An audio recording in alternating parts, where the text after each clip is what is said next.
Good morning. We're in the midst of a series. We're talking about Church 101. What we've discovered over the weeks is that churches don't always communicate what they intend to communicate. And these are a few more actual excerpts from announcements and bulletins. This being Easter Sunday, we will ask Mrs. Lewis to come forward and lay an egg on the altar.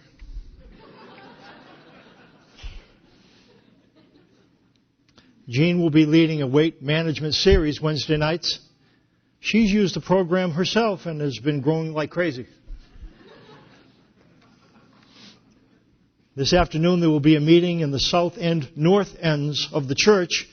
Children will be baptized at both ends.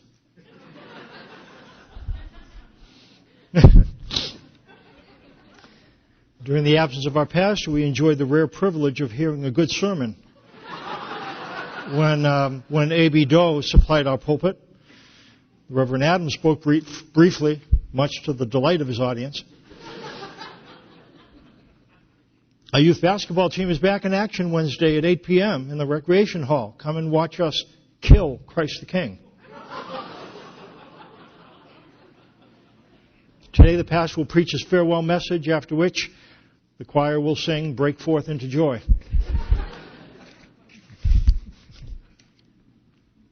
Churches can communicate things they don't intend to communicate. Churches can do jobs they're not intended to do. When we think of the job of the church, we really get our walking instruction, our mission from God. He's the one that determines what the problem is and what the solution is. And as we've looked in the book of Isaiah, which seems to be a book that Paul, who is notably one of the greatest, probably the greatest missionary that ever existed, gave such clarity relative to what the church is about, what's it supposed to do. He seems to have leaned heavily on Isaiah, and there are themes from Isaiah that we see throughout his writings, especially in the book of Ephesians. And what we have found relative to the world's problem, it seems to be darkness. That's what Isaiah indicates, that there really are two problems, but one is an appalling problem. This is the appalling problem, darkness. There's a displeasing problem. It says God looked and was displeased that there was no justice. It seemed that integrity and morality had been ushered out of the affairs of the Israelites in the 8th and 7th, 6th century BC. They ended up going into captivity. And through Isaiah, God gives his read on what the situation is. He looked and was displeased that there was no justice. Honesty and integrity had been ushered out of the affairs of people. It was a very unjust time. And God looks and is displeased that there's no justice. But then it gives a stronger reaction. He's appalled that there's no one to intervene or intercede. And what we saw, that word is a word describing an encounter or a meeting. And what's happening is this. People are walking around everywhere doing immoral things. There's no sense of integrity, no sense of value. And again, that displeases God. But what he is appalled at, where are the people I sent to talk? There's no encounters happening. With me saying something to someone and that person encountering other people and telling them what I know they need to know. That's what God is appalled at, and therefore his solution is light. And what we've seen then is that at the heart of it, to deal with the moral issue, what God would not understand is that we have to deal with the issue that underlies that issue, the appalling issue, the lack of light. And that gives us some sense of, and what we'll do today is try to think about the church's responsibility. In fact, over the next 3 weeks, today, next week, and the week after, we'll talk about different aspects of what we're supposed to do. But the first thing we do is to model and to speak about communion with God. What is that like? Look what it says in Isaiah chapter 29, verses 11 through 13. Isaiah 29, 11 through 13. It's in your worship folder. There's a sheet there. That's what it says. For you, this whole vision is nothing but words sealed in a scroll. And if you give the scroll to someone who can read and say to him, read this, please, he will answer, I can't. It's sealed. Or If you give the scroll to someone who cannot read and say, read this, please, he will answer, I don't know how to read. The Lord says, these people come near to me with their mouth and honor me with their lips, but their hearts are far from me. Their worship of me is made up only of rules taught by men. There's a cause and effect happening here. And we see the effect in the last part of that verse. These people come near to me with their mouth and honor me with their lips, but their hearts are far from me. Their worship of me is made up only of rules taught by men, half-hearted worship. People coming before God and their hearts aren't really in it, or half of their heart is in it. They're saying things that speak of intimacy and closeness. They sing the words of songs. They say the words of prayers. And in the words of these prayers and in the words of these songs, it's expressing things about closeness, about intimacy. I want this. I honor you. I worship you. And what's happening, though, is that God looks beneath the level of lip to heart. There's a disconnection. There's closeness with lips, but farness relative to hearts. People saying things that deep down they really don't mean. Now, maybe they want to mean.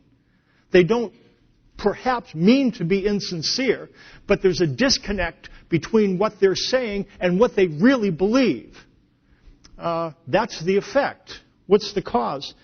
We go back to the beginning of the verse. God has things to say, and He says, say this. And the people that are supposed to represent His word say, it's sealed. I can't read it. He gives it to people who are not in a position to represent Him, and they say, I can't read this stuff. So the cause is there's an absence of encounter. God says things. The things God says creates responsiveness and wholeheartedness. In the absence of those things being said, what ends up happening is half-hearted worship becomes the effect. But the lack of God's words, the lack of representation, is the cause. What's interesting is God is not blowing up secular people here. He's blowing up sacred people. He's not going after those who are doing the immoral things.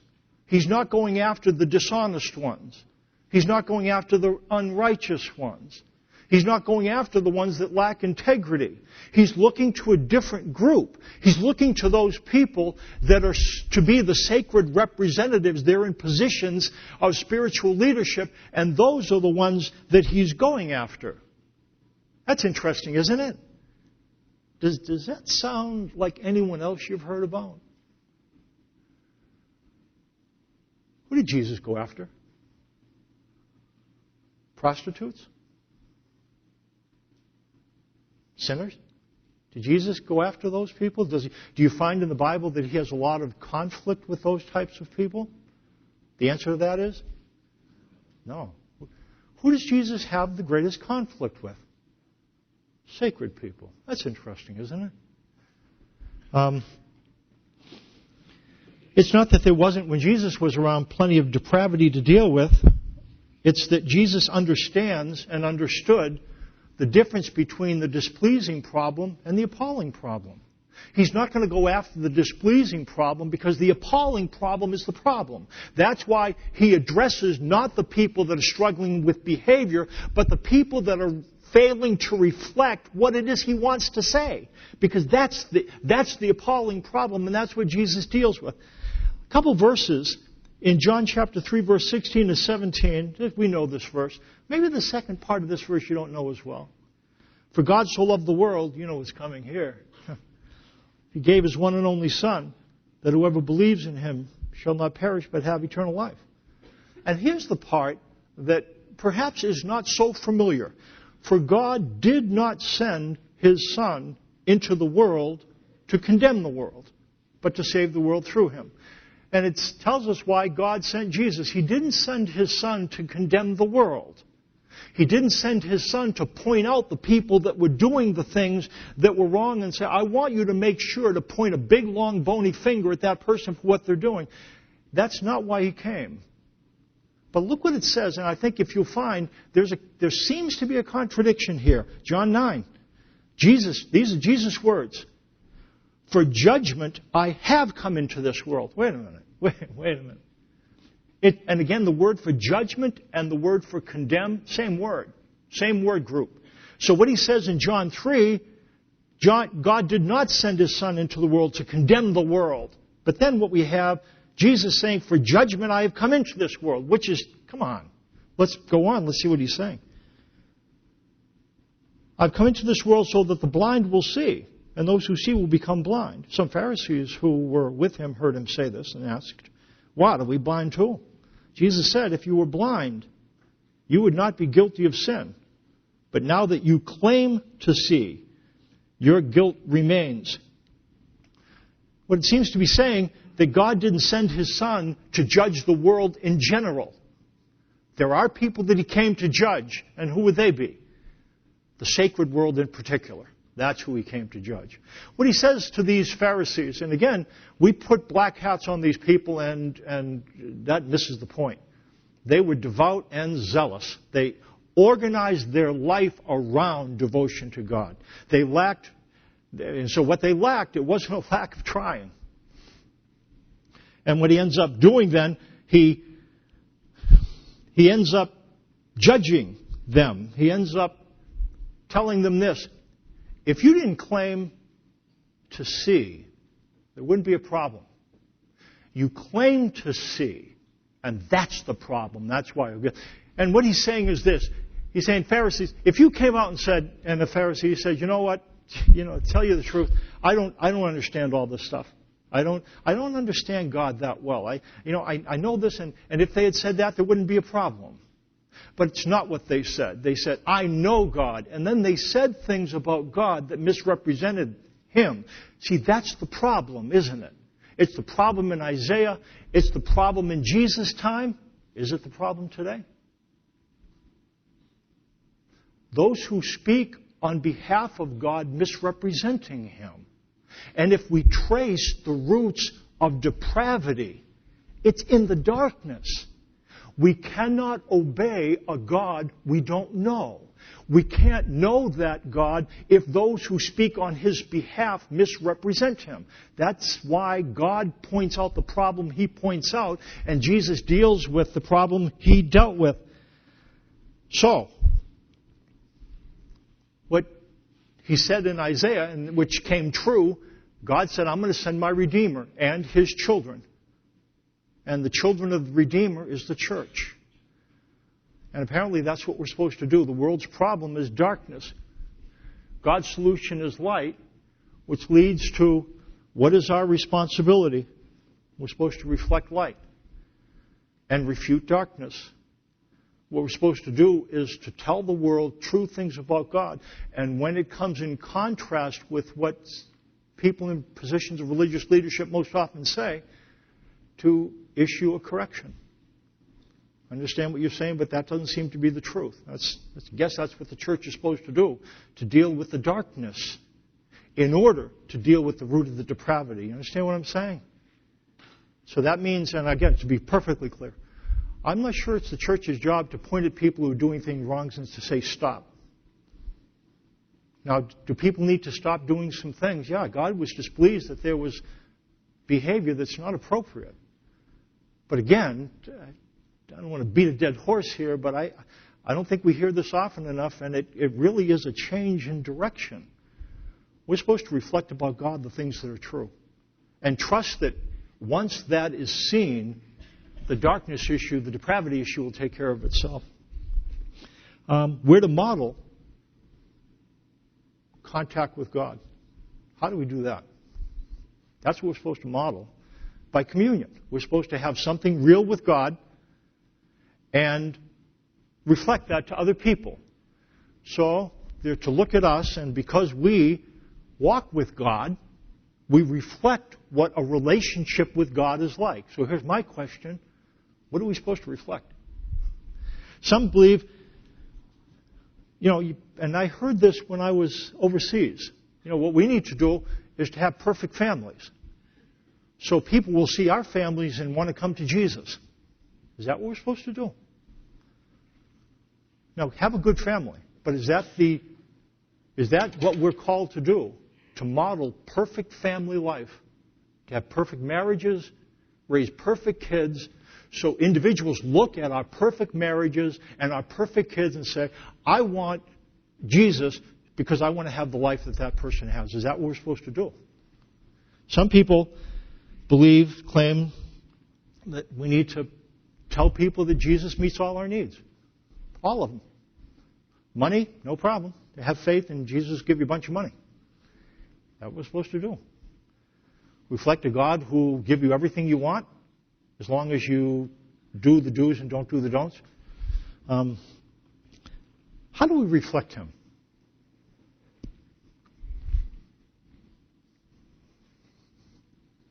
In order to reflect light. It's a good question, isn't it? The Bible provides us with some surprising answers. I think what it tells us is this. Approach God authentically. Approach God authentically. Genuinely. Really. Or, to give it the flip side, don't be a hypocrite. Look what it says in Isaiah 29, 11 through 14, last part of the verse. The Lord says, these people come near to me with their mouth and honor me with their lips, but their hearts are far from me. Their worship of me is made up only of rules taught by men. God puts the crosshairs of divine judgment when He speaks to the church on the hypocrisy of sacred worshipers. Now, there's reverence for God. They are saying worshipful things to God in prayer. They are singing worshipful things to God in song. But the problem is, as God reads it, it's a charade. There's a disconnect between what they're saying and what they actually think, and God isn't impressed. The leaders seem to spread the hypocrisy by misrepresenting what God said, but the church members caught it. And that's what's going on. Jesus reflected this same concern. This is what He said. Be on your guard against the yeast of the Pharisees. And what He's going to do, He's going to peel back and indicate what is the spiritual cancer at the heart of the misrepresentation. This is what He says. Be on your guard of the yeast of the Pharisees, against it, which is hypocrisy. Yeast stands for sacred hypocrisy. I want to say that again. Yeast stands for sacred hypocrisy, not secular hypocrisy. It's not talking about a person in a bank who says, I made my 401k, oh boy, I'll tell you what I am that. Now, there's hypocrisy that way, but that's not what Jesus is putting the crosshairs on. He's putting the crosshairs on sacred hypocrisy. Let me tell you about my relationship with God. Yeah, sin used to be an issue for me, but I came to know the secret. And now I have a perfect family and perfect kids. God gives me everything I want because I found the secret. Don't you want that kind of hypocrisy? That's what He puts the crosshairs on. Be on your guard against the yeast of the Pharisees, which is hypocrisy. Hypocrisy is infectious. That's what yeast does. Once it gets into an enterprise, it spreads. That's why Jesus said, you want to look out for something that will get in the way of reflected light? Here's what you look for. And so I guess I'll point it back at you. Us. Do we want to guard against that thing which will keep us from reflecting light? Apparently what we have to do is be on our guard against hypocrisy. Okay. If we want to eliminate the things that get in the way of reflecting God's light to a dark world, that's where we begin. We approach God authentically. I got a call from a guy when I went to the University of Pennsylvania. That's where I made a turn in this direction of really wanting to understand the Bible and pursuing the Christian faith. And this guy who was the leader of the movement of Campus Crusade for Christ on campus, I really liked. He was kind of the guy, boy, I wanted to spend more time with Corky. That was his name, Corky. And never got to be in his Bible study groups. Anyways, I was in ministry later on. I went on full-time staff with Campus Crusade for Christ, and I talked with Corky on the phone. And we talked about this, and then I'm not sure whether he said it or I said it, but we ended up praying over the phone. And I went on and on and on. At this point, I'd been to seminary, so I pulled out some seminary words and blah, blah, God talk, blah, blah, blah, blah, blah, God talk. And I went through this prayer. And then I got off the phone at the end. I said, what in the world was that? And you know what I know about that? Well, what was that? Hypocrisy. I wanted to see how, boy, look at what I've learned. Now, aren't you sorry you didn't spend time with me? He wasn't. Be on your guard against hypocrisy. I think there's two kinds. There's kind that kind of is horizontal. There's a kind that's vertical. Horizontal hypocrisy, it's when you're in a place where you have to make statements that your spirituality is better than it actually is.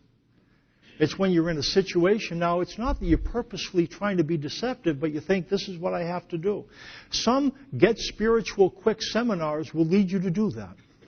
I know that there are some seminars out there which indicate that if you go to this thing, you get cleansed from these things, and you end up being in a place where you think they're past. You end up saying, well, yeah, that used to be an issue, but now I am completely together. I am in a place where Jesus and I are just about like that. And that is a form of hypocrisy. These seminars sometimes will lead you to believe that a ritual or experience will enable you to eliminate sin. And here's the problem. It represents exchanging immorality for hypocrisy. And trading in immorality for hypocrisy is a step in the wrong direction. Understand what I'm saying? Trading in immorality, or again, we have morality issues we've got to deal with. But trading in that for hypocrisy, what did he say? Be on your guard against hypocrisy. See, that's a problem. And that's why we would approach God authentically. And if you're in this place, you're reading a book, you're going to a seminar which indicates that if you come to the seminar, you can leap forward in your spiritual development, don't go there. It's not real. It'll lead you to a place where you have to make claims that aren't true, or you have to pretend that are true. And the hypocrisy that you end up putting on actually becomes a worse problem relative to spreading the light of the kingdom. Jesus didn't have a lot of problem with immoral people. Again, I'm not saying be immoral. You understand what I'm doing. We tend to see immorality as the monster problem. Hypocrisy, well, yeah, okay, yeah. So they're trying to present that they're a little bit better than they are. But this is the thing Jesus puts his finger on. And this is what he said to sacred people, watch out for this. If you're honest with yourself and with others, there's some protection there.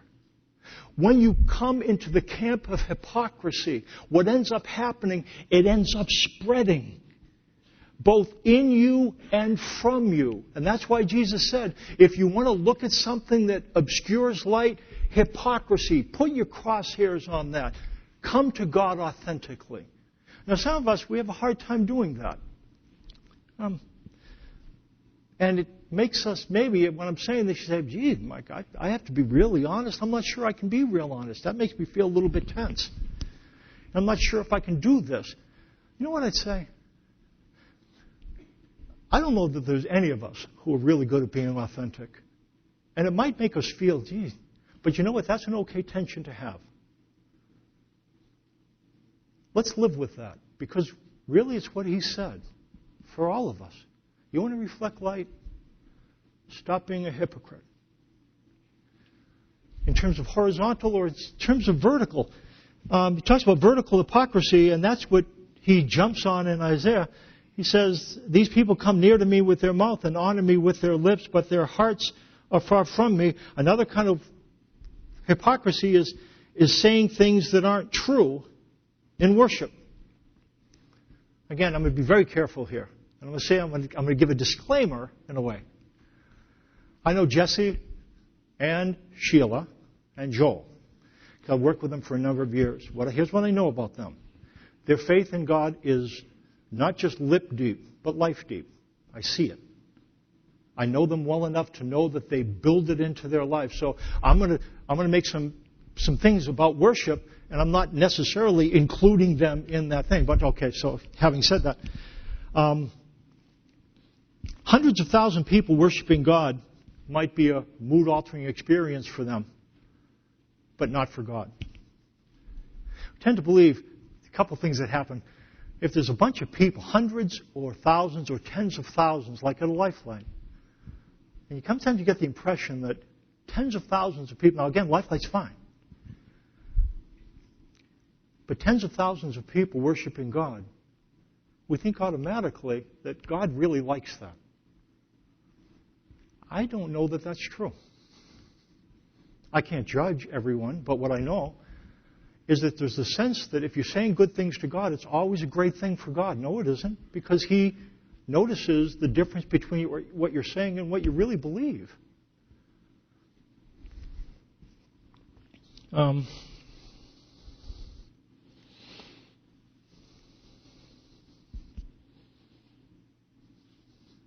God's really concerned that we be straight with Him.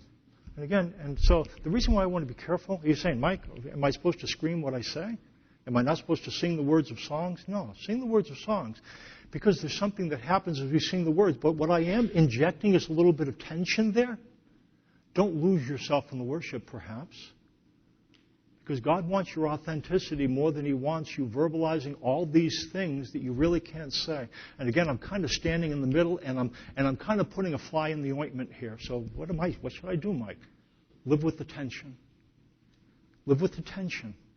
Sing the words, but understand. You know what, God? Well, you know what ended up happening in the early church? Honesty was a pretty big thing. Ananias and Sapphira made claims that weren't true, and they ended up being judged for it.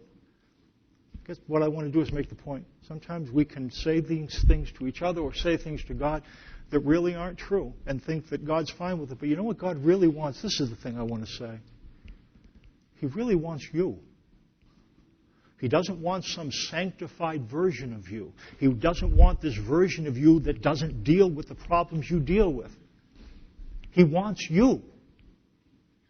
And what He says is relative to us as a church. The thing that gets in the way of our being light in a dark world is our hypocrisy. We claim to be more spiritual than we are. We claim to have answers that we don't have, where our honesty would be. That's what you find in Paul. He was so refreshingly honest. It's part of his impact. Jesus is the same way. Approach God authentically and approach God confidently. Look what it says. In Him and through faith in Him, under letter B, we may approach God with freedom and confidence. I ask you, therefore, not to be discouraged because of my sufferings for you, which are your glory.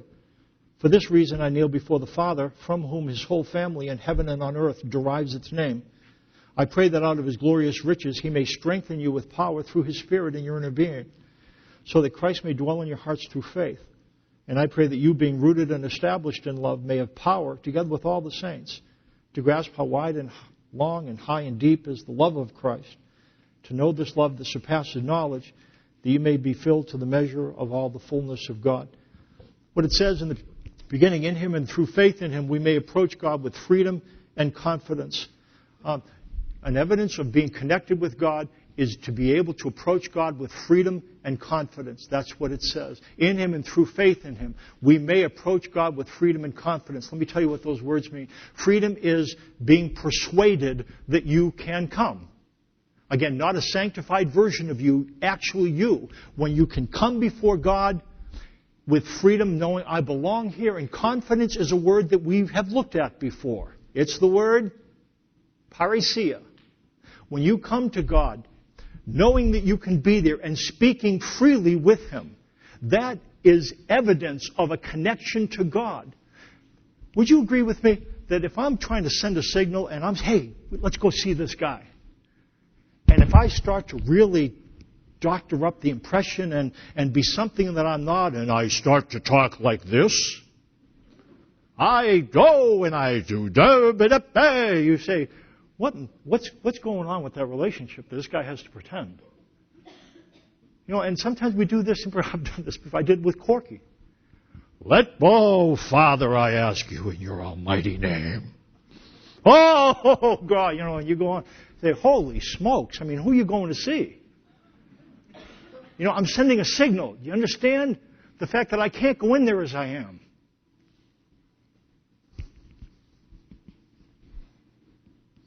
You can go in as you are. I got to say it stronger. He demands that you go in as you are. Hypocrisy is the problem. Oh God, I'm not really comfortable here. I don't even know how to say the words. That's what He's looking for. God, sometimes I'm afraid of you. That's what He's looking for. God, I want to love you and I don't. That's what He's looking for. Honesty, authenticity, stuff that's real.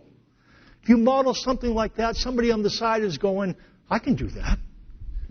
I can be honest. I can't talk in a prayer voice. I can't say all the right words. But is that what talking to God is about? You go into His presence and you say, real things.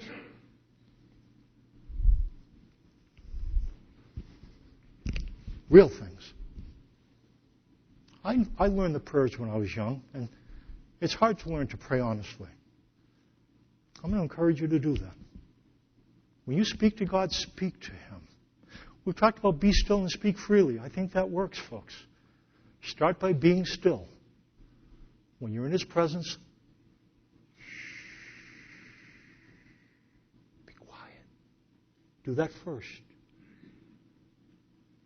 Let your hands hang limp at your side. Think about what He says. He says, I am God. I will be exalted among the nations. I will be exalted above the earth, on the earth. I will never leave and forsake you. Think of whose presence you're in. Be still. That's freedom. Speak freely. That's confidence. Be honest. Exhale your concerns. Inhale His commitments to you. Be on your guard. I'll say this, and the worship team's going to come up. I'm going to say two things.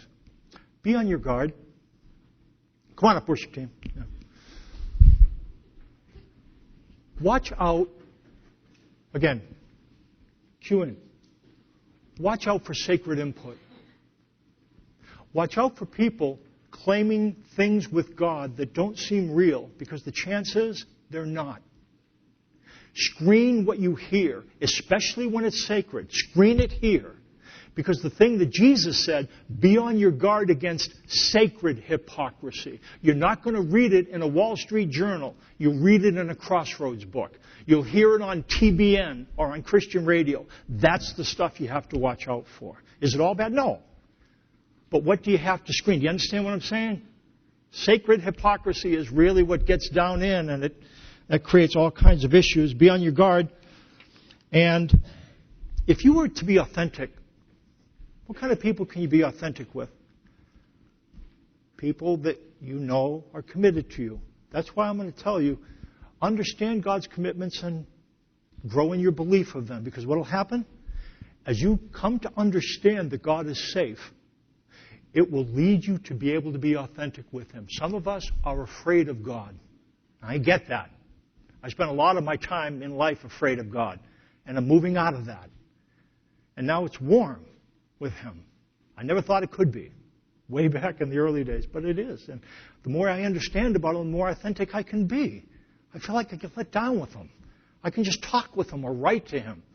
And that's what He wants. And so what I'm saying is, well, keep coming back. The things that you'll hear won't tell you what to do. They'll tell you about God and to the best we do, who He really is. And as that starts to sink in, you'll find the ability to be approaching Him more authentically, approaching Him confidently. That will reflect light to a dark world.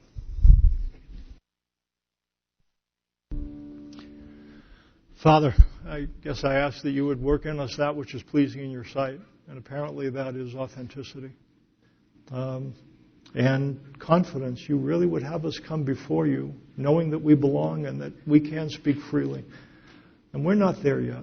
We're caught somewhere in between hypocrisy that has infected us and the authenticity that you bid us come to. And I guess what I'd ask is,